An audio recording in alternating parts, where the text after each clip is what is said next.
मदिरिह गुणसक्ता बन्धकृत्तेष्वसक्तौ अमृतकृतुपरुन्दे भक्तियोगस्तु सक्तिं मगधनुकमलभ्या भक्तिरेवात्र साध्या कपिलतनुरिदित्वं देवहूत्यै न्यगादीः प्रकृतिमहतहङ्काराश्च मात्राश्च भूतानि अपि हृतपिदशाक्षी पूरुषः पञ्चविंशः इति विदितविभागो मुच्यते सौ प्रकृत्याः कपिलतनुरिदित्वं देवहूत्यै न्यगादीः प्रकृतिगतगुणौघैर्नाज्यते पूरुषोऽयं यदि तु सजति तस्यां तद्गुणास्तं भजेरन् मदनुभजन तत्त्वालोचनैः साभ्यपेयात् कपिलतनुर्दित्वं देवहूत्यै न्यगादीः विमलमधिरुपातैः आसनाद्यैर्मदङ्गं गरुडसमधिरूढं दिव्यभूषायुधाङ्गं रुचितुलिततमालं शीलयेतानुवेलं कपिलतनुर्दित्वं देवहूत्यै न्यगादीः मम गुणगणलीला कर्णनैः कीर्तनात्यैः मयि सुरसरितोक प्रख्यचित्तानुवृत्तिः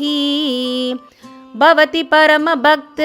साहि मृत्योर्विजेत्री कपिलतनुर्दित्वं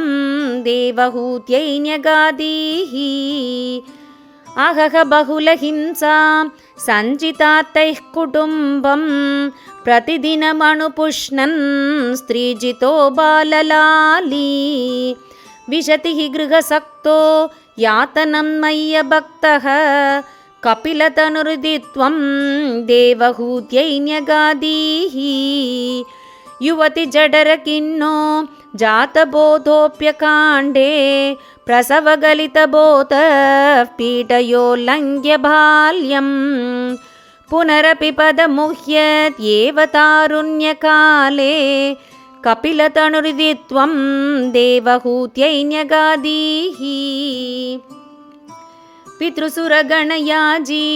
धार्मिको यो गृहस्थः स च निपतति काले दक्षिणात्वोपगामी मयि निहितमकामं कर्मदूतक्पदार्थं कपिलतनुर्दित्वं देवहूत्यै न्यगादीः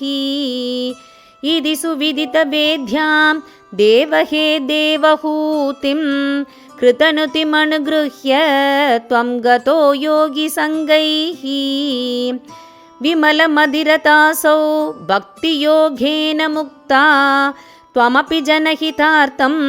वर्तसे प्राकृतीश्यां परम किमु बहुक्त्या त्वत्पदाम्बोजभक्तिं सकलभयविनेत्रीं सर्वकामोपनेत्रीं वदसि खलु दृढं त्वं तद्विदूयामयान्मे गुरुपवनपुरेश त्वय्युपातत्स्वभक्तिं श्रीहरये नमः श्रीहरये नमः श्रीहरये नमः सर्वत्र गोविन्दनाम संकीर्तनं गोविन्द गोविन्द राधे कृष्ण।